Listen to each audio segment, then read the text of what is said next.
اور جہنمیوں کے بارے میں اللہ تعالیٰ نے فرمایا وَمَن يَعْصِ اللَّهَ وَرَسُولَهُ فَإِنَّ لَهُ نَارَ جَهَنَّمَ خَالِدِينَ فِيهَا أَبَدًا، اور جو اللہ اور اس کے رسول کی نافرمانی کرے گا تو اس کے لیے جہنم ہے جس میں وہ ہمیشہ ہمیشہ رہیں گے۔ تو پھر ان دو چیزوں میں تطبیق کیسے ہوگی؟ اگر اللہ سبحانہ وتعالیٰ ہمیشہ کے لیے اور ادھر سے کہا جا رہا ہے کہ جنت اور جہنم ہمیشہ کے لیے ہے، تو کیا یہ دو چیزیں آپس میں کنٹرڈکٹ نہیں کر رہی؟ نہیں، اس لیے کہ اللہ سبحانہ وتعالیٰ اپنی ذات صفات کے ساتھ ہمیشہ کے لیے باقی ہے، اور جنت جہنم یہ کوئی بھی چیز جو باقی رہنے والی ہے اس کو اللہ سبحانہ وتعالیٰ باقی رکھے گا، یعنی خود اس کی اپنی ذات کے اندر بقا نہیں ہے، وہ اپنی بقا کے لیے یا اپنے خلود کے لیے اللہ سبحانہ وتعالیٰ کی محتاج ہے۔ تو جنت کب تک باقی رہے گی؟ جب تک اللہ باقی رکھنا چاہے، لیکن اللہ سبحانہ وتعالیٰ اپنی ذات میں خود باقی، تو یہ ایک بہت بڑا فرق ہے۔ اسی طرح جنت کے رہنے والے بھی، کیونکہ جب سب لوگوں کا فیصلہ ہو جائے گا، جنت والے جنت میں چلے جائیں گے، جہنم والے جہنم میں چلے جائیں گے، تو موت کو ایک مینڈی کی شکل میں لا کر ذبح کر دیا جائے گا، اور اس کے بعد موت نہیں آئے گی کسی چیز پر۔ جو باقی ہیں وہ ہمیشہ کے لیے باقی رہیں گے۔ تو اس کا مطلب کیا ہے کہ جب تک اللہ ان کو باقی رکھنا چاہے گا وہ باقی رہیں گے، وہ خود سے اپنی ذات کے اندر ان کی ایسی کوئی طاقت یا قوت نہیں کہ وہ باقی رہ سکے۔ تو جنت والے جنت میں ہمیشہ رہیں گے کیونکہ اللہ ان کو ہمیشہ رکھے گا اور ان کو نئی نئی نعمتیں عطا ہوتی رہیں گی، اور اسی طرح جہنم والے جہنم میں ہمیشہ رہیں گے جب اللہ سبحانہ وتعالیٰ جب تک ان کو رکھے گا اور جو بھی نئی نئی سزائیں ان کے لیے تجویز ہوں گی یا ان کو دی جائیں گی۔ پھر یہ ہے کہ جتنی بھی مخلوق ہے، یعنی جنت جہنم کے علاوہ جتنی بھی مخلوق ہے، مثلاً جنت والے اور جنت والوں کی جو نعمتیں وہ بھی باقی ہوں گی، جیسے اللہ تعالیٰ فرماتے ہیں وَالْآخِرَةُ خَيْرٌ وَأَبْقَىٰ، اور آخرت کہیں بہتر اور زیادہ باقی رہنے والی۔ تو وہ بھی کیسے باقی رہنے والی؟ یعنی اللہ تعالیٰ اس کو باقی رکھنے والا ہے کیونکہ اس نے اپنے بندوں کے لیے ایسی نعمتیں پیدا کی ہیں کہ جن کا کچھ شمار نہیں اور جن کی کوئی مثال نہیں اس دنیا میں۔ اس لیے حقیقت یہ ہے کہ اللہ ہی اول اور آخر ہے، اور باقی تمام چیزیں اپنی بقا کے لیے اللہ سبحانہ تعالیٰ کی محتاج ہیں۔ جب ایک انسان اس صفت پر ایمان لے آتا ہے، اللہ تعالیٰ کے اس نام کو پہچان لیتا ہے، تو پھر وہ بے اختیار اللہ تعالیٰ کے اس نام کے ساتھ دعائیں بھی کرتا ہے، اور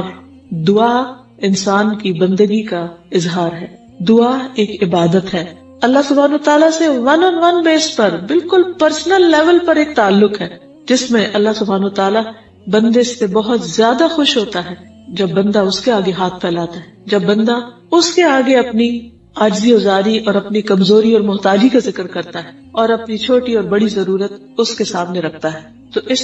نام کے ساتھ بھی دعا کرنی چاہیے، کیونکہ سارے معاملات اسی کی طرف جا کر ٹھہر جاتے ہیں، اسی کی طرف جا کر ان کا اختتام ہوتا ہے، ہر چیز اسی کے سپرد ہوتی ہے، ہر چیز اسی کے حوالے ہوتی ہے، ہماری تقدیر بھی اسی کے ہاتھ میں ہے، اس لیے ہمیں اس کو پکارتے رہنا چاہیے۔ نبی صلی اللہ علیہ وسلم صبح و شام کی دعاؤں میں خاص طور پر یہ فرمایا کرتے تھے اللہم بک اصبحنا وبک امسینا وبک نحیا وبک نموت والیک المصیر، اے اللہ ہم نے آپ کے نام کے ساتھ صبح کی اور آپ کے نام سے شام کی، اور آپ کے نام سے ہم زندہ ہیں، اور آپ کے نام پر ہم مرتے ہیں، اور آپ ہی کی طرف لوٹنا ہے، آپ ہی کی طرف پلٹنا ہے، یعنی ہمارا انجام، ہمارا اختتام آپ ہی کی طرف ہے۔ اسی طرح شام ہوتی تو آپ فرماتے اللہم بک امسینا وبک نحیا وبک نموت والیک النشور، اے اللہ ہم آپ کے نام سے شام کرتے ہیں، یعنی جس طرح ہر زندگی کا اختتام ہے اسی طرح ہر صبح کا ایک انجام ہے، ایک شام ہے، تو اس وقت بھی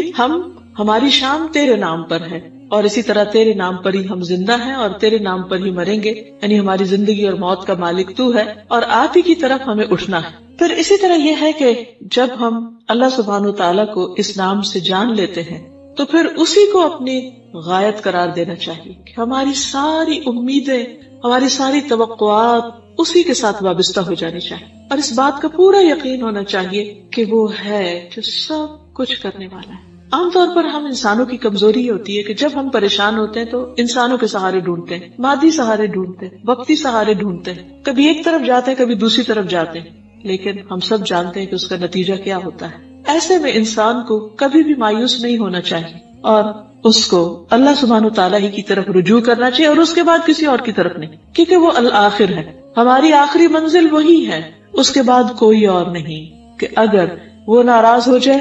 تو کوئی اور ہم سے راضی ہو جائے، یا وہ اس کو ہم سے راضی کر دے، اگر وہ نہ دے تو کوئی اور دے نہیں سکتا، پوری دنیا کے لوگ مل کر بھی اگر ہمیں کوئی فائدہ پہنچانا چاہیں تو نہیں پہنچا سکتے، اور سب مل کر اگر کوئی نقصان دینا چاہے تو بھی نہیں دے سکتے، کیونکہ آخری فیصلہ اس کا ہے، ہر چیز اسی کی طرف پلٹتی، اس کے فیصلے کو کوئی چیلنج نہیں کر سکتا، اس کے دیے ہوئے کو کوئی روک نہیں سکتا، کیونکہ اصل اتھارٹی اسی کے پاس ہے۔ تو اس لیے ہمیں اللہ تعالیٰ اکیلے ہی کو اپنی غایت قرار دینا چاہیے۔ ابن القیم کہتے ہیں کہ اللہ کے نام الآخر کے ساتھ اللہ کی عبادت کرنا یہ ہے کہ آپ اکیلے اللہ کو اپنی غایت قرار دیں، یعنی اپنا مطلوب، اپنا مقصود، اپنا محبوب، کیونکہ ہر چیز آخر میں وہی جا کر ختم ہوتی ہے اور وہ ہر آخر کے بعد ہے۔ اسی طرح ہماری تمنا اور مراد اور امید وہی ہونی چاہیے، کیونکہ اس کے بعد کوئی اور ایسی جگہ نہیں، کوئی راستہ نہیں، کوئی ایگزٹ نہیں، کہیں بھی اور ہم نہیں جا سکتے، اور ہمیں اپنی ضرورت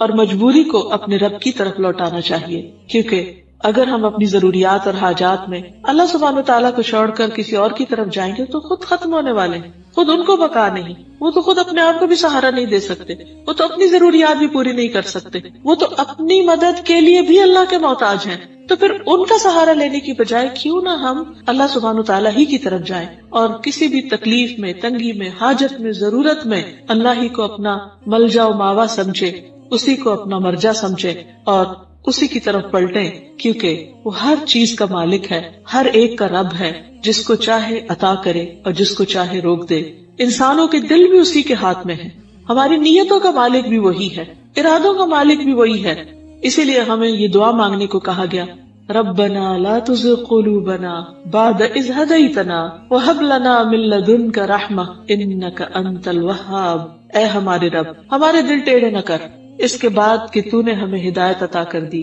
اور ہمیں اپنے پاس سے رحمت عطا فرما، بے شک تو ہی بے حد عطا کرنے والا ہے۔ کیونکہ اگر اللہ سبحانہ تعالیٰ دلوں کو پھیر دے تو اس کے بعد، کیونکہ وہ الآخر ہے نا، تو اس کے بعد کسی کے اندر طاقت نہیں کہ وہ ان دلوں کو سیدھا کر دے، کیونکہ اس کے بعد تو کوئی ہے ہی نہیں، نو پاور،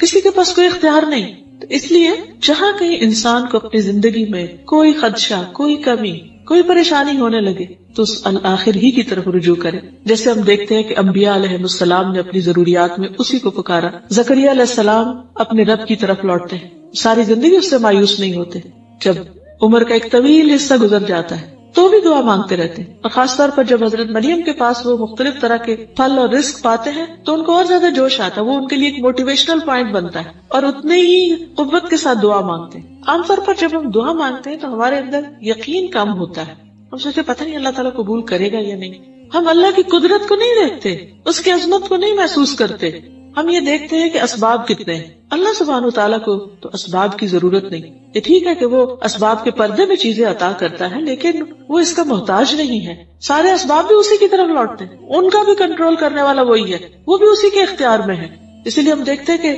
زکریا علیہ السلام اس حال میں اللہ تعالیٰ کو پکارتے ہیں، کہتے ہیں رب انی وہن العظم منی واشتعل الرأس شیبا ولم اکن بدعائک رب شقیا۔ چپ کے اپنے رب کو پکارتے ہیں دل ہی دل میں، کیونکہ وہ تو دل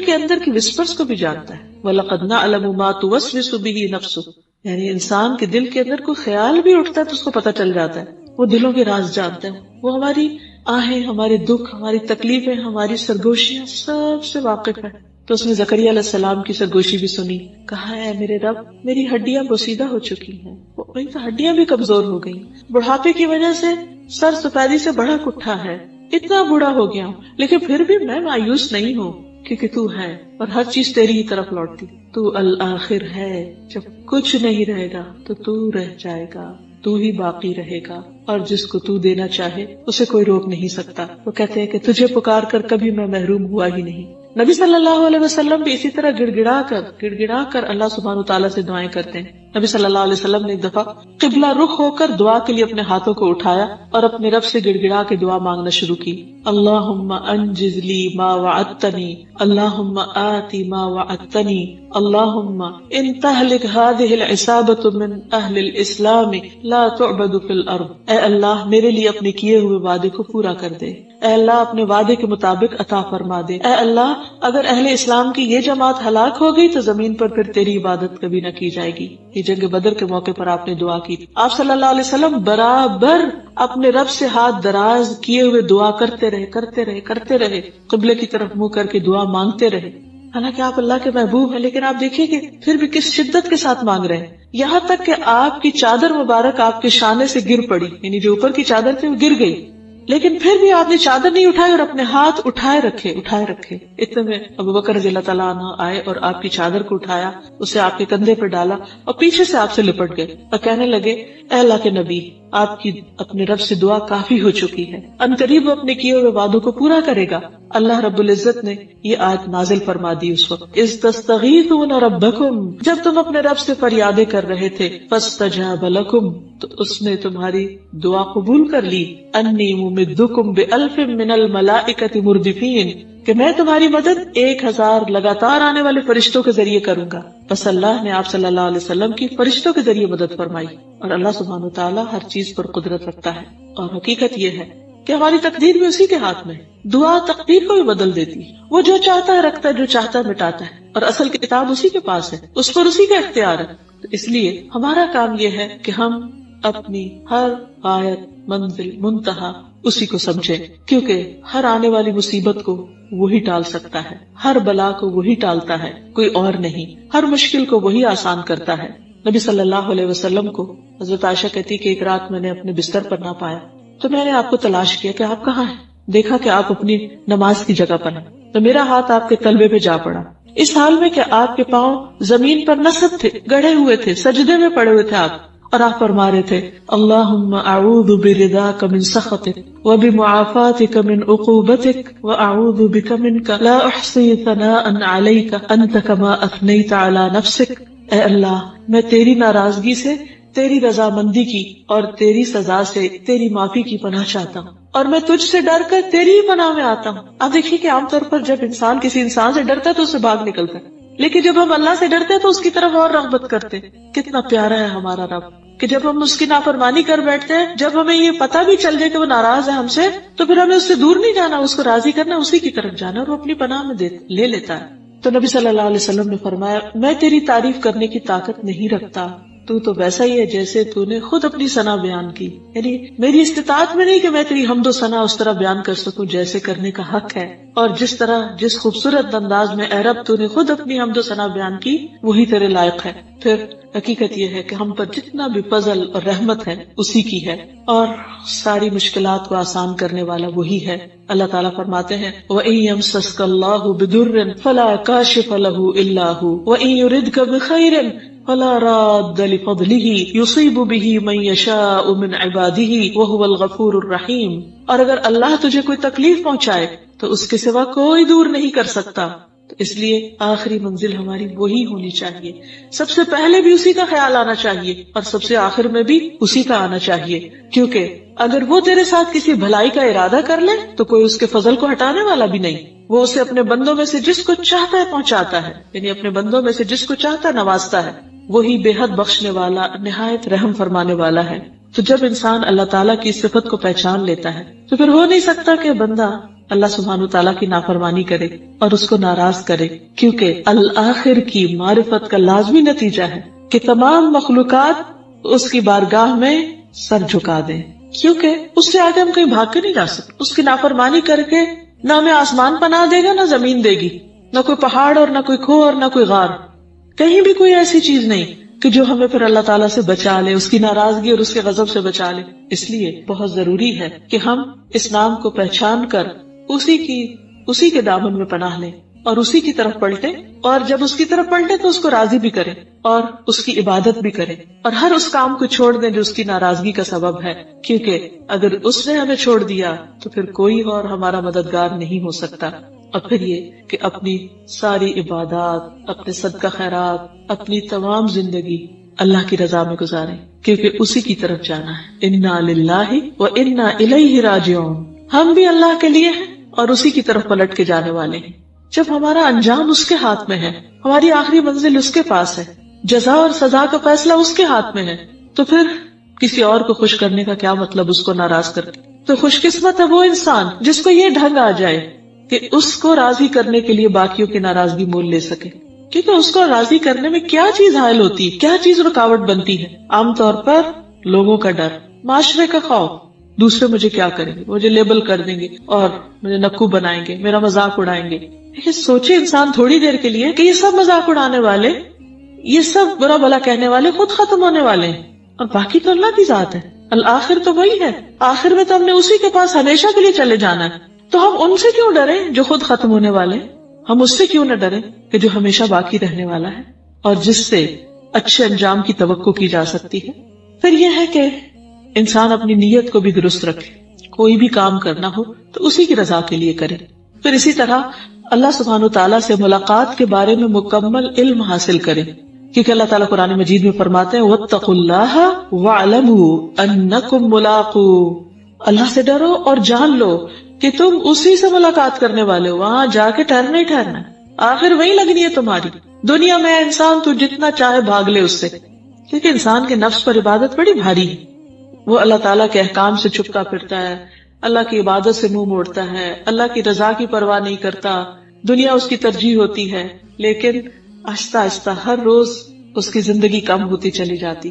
ایک ایک ڈراپ گرتا چلا جا رہا ہے اور انسان اپنی موت کے قریب ہوتا چلا جا رہا ہے، اور مرنے کے بعد اسی کے پاس جا کر اس کو ٹھہرنا ہے۔ وَاعْلَمُوا أَنَّكُمْ مُلَاقُوهُ، جان لو تمہیں اس سے ملاقات کرنی ہی کرنی ہے۔ تو سوچئے پھر جب اس کے سامنے ہم جا کر کھڑے ہوں گے تو کیسا منظر ہوگا۔ نبی صلی اللہ علیہ وسلم نے فرمایا کہ تم میں سے کسی کے قدم اس وقت تک میدان حشر سے ٹل نہ سکیں گے جب تک 5 باتوں کا جواب نہ دے دے، عمر کہاں گزاری، جوانی کہاں لگائی، علم پر عمل کتنا کیا، مال کہاں سے آیا، کہاں خرچ کیا، جسم کو کس کام میں گلایا۔ اس لیے اس دن کی جو اللہ کی ملاقات کا دن ہے، اس کی ساری تفصیلات اور جزیات ہمیں معلوم ہونی چاہیے کہ ہماری اس جرنی کا میپ کیا ہے، کہاں کہاں سے گزرنا ہے، حشر کیسے ہوگا، دوبارہ کیسے اٹھیں گے، اعمال نامے کیسے تقسیم ہوں گے، اعمال نامے تولے کیسے جائیں گے، حوض کوثر کہاں ہوگا، پل صراط کہاں ہوگا، وہ کیسا ہوگا، اس سے پار ہونے کے بعد کیا پیش آئے گا، جنت میں داخلہ کیسے ہوگا،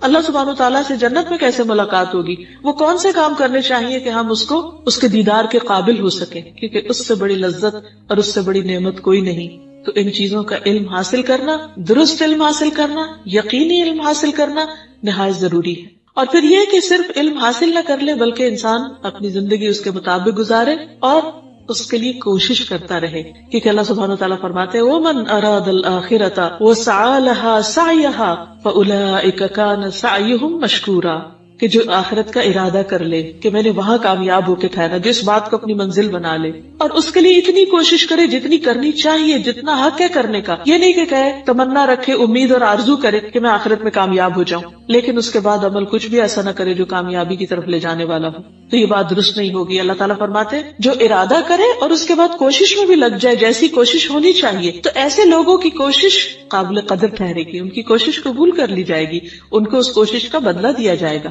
سورۃ النجم میں اللہ تعالیٰ فرماتے ہیں وَأَلَّيْسَ لِلْإِنسَانِ إِلَّا مَا سَعَى، اور نہیں ہے انسان کے لیے مگر وہی جس کی وہ کوشش کرے، انسان کو وہ ملے گا جس کے لیے وہ بھاگ دوڑ کرتا ہے۔ وَأَنَّ سَعْيَهُ سَوْفَ يُرَى، اور یقیناً اس کی کوششیں دیکھی جائیں گی، یعنی قیامت کے دن اس کا نامہ اعمال سامنے لا کر دیکھا پرکھا جائے گا۔ اللہ سبحانہ وتعالیٰ صرف فرشتوں کا لکھا ہوا ہی نہیں، براہ راست خود بھی علم رکھتے ہیں، انسان کے ہاتھ پاؤں بھی بولیں گے اور انسان کے سینے کے اندر جو نیتیں اور ارادے وہ بھی سامنے لا کے رکھے جائیں گے۔ وَحُصِّلَ مَا فِي الصُّدُورِ، پھر ان سب کوششوں کو وہاں جب لا کے رکھا جائے گا تو نتیجہ کیا ہوگا؟ فرمایا ثُمَّ يُجْزَاهُ الْجَزَاءَ الْأَوْفَى،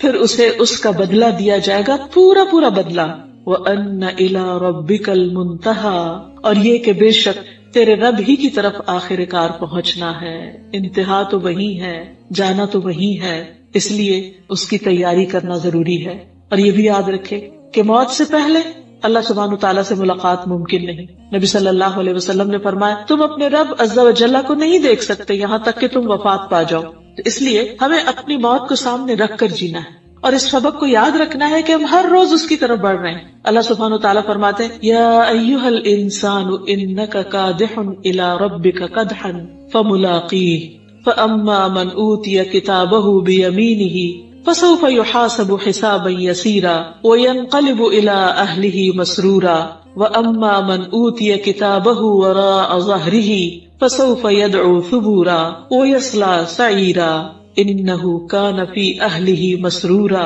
اے انسان بے شک تو مشقت کرتے وقت، مشقت کرتے کرتے اے انسان بے شک تو مشقت کرتے کرتے اپنے رب کی طرف جانے والا ہے. یعنی اس دنیا میں انسان روز تھکتا ہے، بھاگ دوڑ کرتا ہے، لیکن یہ بھول جاتا ہے کہ ایک دن جو ختم ہوا وہ رب کی طرف جانے کا رستہ اور قریب ہوا، وہ موت کے قریب ہوا، وہ اپنی قبر کے قریب ہوا، وہ حشر کے قریب ہوا، وہ اپنے آخری انجام کے قریب ہوا. اے انسان تو مشقت کرتے کرتے اپنے رب کی طرف جانے والا ہے، سخت مشقت، پھر اس سے ملنے والا ہے، ملاقات ہوگی. ایک حدیث میں آتا ہے کہ انسان اس حال میں اپنے رب سے ملے گا کہ اس کے دائیں ہاتھ میں اس کے اچھے عمل، بائیں ہاتھ میں اس کے برے عمل، سامنے جہنم دہک رہی ہو. نبی صلی اللہ علیہ وسلم فرمایا اگر حال یہ ہے تو اس آگ سے بچنے کی فکر کرو، خواہ کھجور کا آدھا ٹکڑا ہی کیوں نہ دو، اتنا بھی صدقہ کر سکو تو کر ڈالو، شاید یہی صدقہ وہاں کام آ جائے اور اسی سے نجات ہو جائے، کیونکہ وہاں حساب ہوگا. تو فرمایا لیکن وہ شخص جسے اس کا نامہ اعمال اس کے دائیں ہاتھ میں دیا گیا سو ان قریب اس سے حساب لیا جائے گا، آسان حساب. یعنی اس کو اللہ تعالیٰ اس کے اعمال کو دیکھ کر صرف نظر فرمائیں گے اور وہ اپنے گھر والوں کی طرف خوش خوش واپس آئے گا. حساب کے بعد جیسے کوئی ایگزام دے کر آتا ہے، کوئی انٹرویو دے کر آتا ہے، وائوا دے کر آتا ہے، تو پھر اپنے گھر والوں کو آ کر ساری رودات بتاتا ہے. لیکن وہ شخص جسے اس کا نامہ اعمال اس کی پیٹھ پیچھے دیا گیا تو ان قریب وہ بڑی ہلاکت کو پکارے گا، موت کو پکارے گا. لیکن موت کہاں، وہ بھڑکتی ہوئی آگ میں جا داخل ہوگا. بلا شبہ وہ اپنے گھر والوں میں بڑا خوش تھا، یعنی اپنی دنیا میں بہت مگن تھا، اور اس نے اپنے اس آخری دن کو، آخری وقت کو اور اللہ سبحانہ وتعالیٰ سے اس آخری ملاقات کو یاد نہیں رکھا.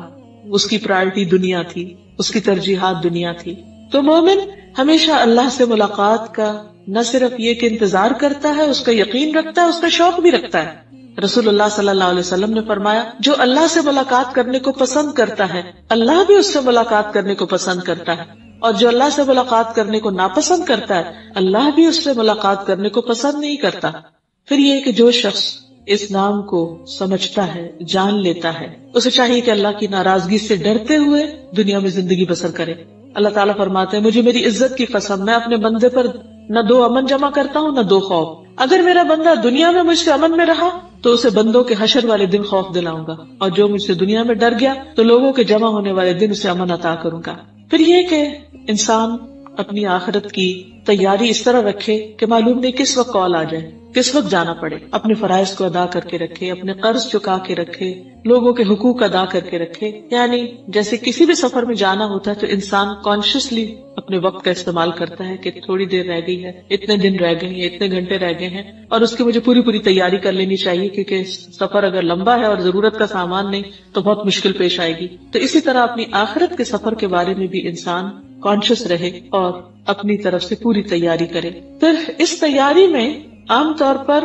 انسان کو کچھ سیکریفائسز کرنی پڑتی ہیں. بعض اوقات دنیا کا کچھ حصہ صرف اس لیے چھوڑنا پڑتا ہے کہ وہ آخرت کے لیے نقصان دہ ہے. بالکل ایسے ہی جیسے ایک شخص بیمار ہو جاتا ہے تو اس کو خوراک میں سے، غذا میں سے کچھ چیزیں کم کرنی پڑتی ہیں، ہاں اس کے لیے کتنی پسندیدہ ہو. کس لیے؟ کیونکہ اس کے پاس اب کوئی چوائس نہیں، یا یہ کہ وہ زندگی کو بچائے اور اپنی اس خوراک کو کم کر دے جو نقصان دہ ہے، اور یا پھر یہ کہ چند دن کے لیے وہ مزے کر لے اور بعد میں ہلاکت کا شکار ہو. تو عقل مند وہی ہوگا کہ جو زندگی چاہے گا، جو بقا چاہے گا، اور اس کے لیے وہ اپنی کچھ پسندیدہ چیزوں کو چھوڑ بھی دے گا. اسی طرح جب انسان اپنی آخرت کو چاہتا ہے تو وہ اپنی دنیا کو اس کے لیے قربان کر سکتا ہے. اور وہ کیسے؟ جیسے صبح کے وقت فجر کی نماز کے لیے اپنا بستر چھوڑنا، اپنی نیند قربان کرنا، خواہ کتنی بھی گہری نیند آئی ہو تو انسان اس وقت بستر چھوڑ دیتا ہے، کیونکہ اسے پتا ہے کہ ایک دن اپنے رب کے سامنے جا کھڑے ہونا، وہ پوچھے گا کہ تم سوتے رہے، مجھ سے کب پیار تھا، نیند تمہیں پیاری تھی. تو اس لیے اس کی قربانی یہیں سے شروع ہو جاتی ہے، دن کے آغاز سے ہی. پھر اسی طرح کچھ اور کھانے پینے کی چیزیں اسے پسندیدہ ہو سکتی ہیں لیکن اللہ سبحانہ وتعالیٰ کے ہاں وہ حرام ہو سکتی ہیں، ناپسندیدہ ہو سکتی ہیں. اسی طرح کچھ کام، کچھ پیشے، کچھ اور چیزیں جو اس کی ناراضگی کے ہیں، تو جو بندہ اللہ سبحانہ وتعالیٰ سے ملاقات چاہتا ہے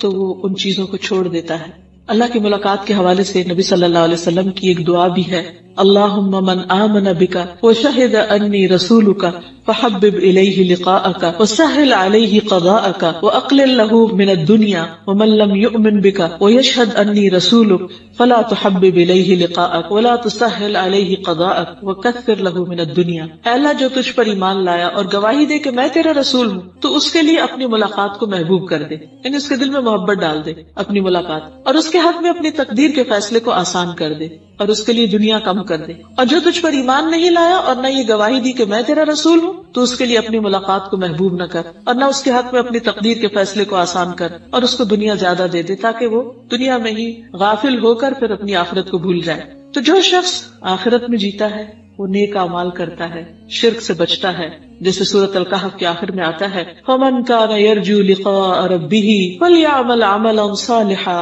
وَلَا يُشْرِكْ بِعِبَادَةِ رَبِّهِ أَحَدًا. جو شخص اپنے رب سے ملاقات کی امید رکھتا ہے اسے چاہیے کہ وہ نیک عمل کرے اور اپنے رب کی عبادت میں کسی دوسرے کو شریک نہ کرے. ایسا شخص اپنے رب کے سامنے کھڑے ہونے سے ڈرتا ہے، وہ خواہشات کی پیروی نہیں کرتا. وَأَمَّا مَنْ خَافَ مَقَامَ رَبِّهِ وَنَهَى النَّفْسَ عَنِ الْهَوَىٰ فَإِنَّ الْجَنَّةَ هِيَ الْمَأْوَىٰ. جو اپنے رب کے سامنے جواب دہی کے لیے کھڑا ہونے سے ڈرتا رہا اور اپنے آپ کو خواہش نفس سے روکے رکھا تو جنت ہی اس کا ٹھکانہ ہوگی. اس کی سوچ اور گفتگو میں فرق ہوتا ہے عام لوگوں سے. اس کا دنیا سے رشتہ عارضی ہوتا ہے اور وہ اس کو اچھی طرح سمجھتا ہے کہ مجھے یہ دنیا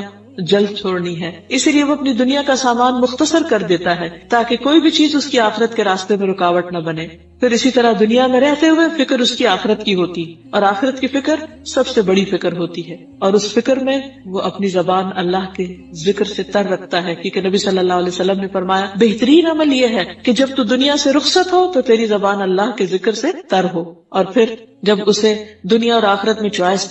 دی جائے تو وہ آخرت کو اختیار کرنے والا ہو. جیسے کہ نبی صلی اللہ علیہ وسلم کو جب چوائس دی گئی تو آپ نے فرمایا اللہم الرفیق الاعلی، یا اللہ مجھے رفیق اعلیٰ کا ساتھ پسند ہے. اور پھر یہ کہ اس کی موت بھی اس حال میں ہے کہ وہ اللہ کا شکر ادا کر رہا ہو. نبی صلی اللہ علیہ وسلم نے فرمایا مومن کے ہر حال میں خیر ہے، اس کی جان اس کے دو پہلوؤں سے نکل رہی ہوتی ہے اس حال میں کہ وہ اللہ کی تعریف بیان کر رہا ہوتا ہے. وہ اس وقت بھی اپنے رب کا شکر گزار ہوتا ہے اور موت کے وقت اس کو کیا آواز آتی ہے، یا ایتھا النفس المطمئنہ ارجعی الی ربک راضیۃ مرضیہ فادخلی فی عبادی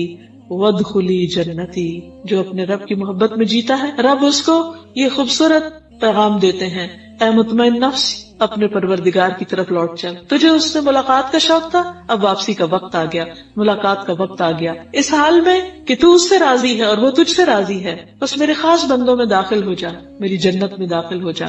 ایسے بندوں کی موت کا جب وقت آتا ہے تو فرشتے آ کے خوشخبری دیتے ہیں فَأَمَّا إِن كَانَ مِنَ الْمُقَرَّبِينَ وَرَوْحٌ وَرَيْحَانٌ وَجَنَّةُ نَعِيمٍ. اگر وہ مقربین میں سے ہوتا ہے یعنی اللہ تعالیٰ بھی اس سے محبت کرتا ہے تو اس کے لیے راحت نعمتوں والے باغ ہوتے ہیں، اور جب اسے اس کی خوشخبری سنائی جاتی ہے تو وہ اللہ سے ملنے کی خواہش اس کے دل میں اور بڑھ جاتی ہے. تو اللہ تعالیٰ بھی اس کی ملاقات سے محبت کرتے ہیں. تو اللہ سبحانہ وتعالیٰ جو ہمیشہ باقی رہنے والے ہمارے دل میں ہمیشہ باقی رہنے والی نعمتوں کی محبت ڈال دیں اور ہمیں اس کے لیے کچھ کرنے کی توفیق عطا فرمائیں.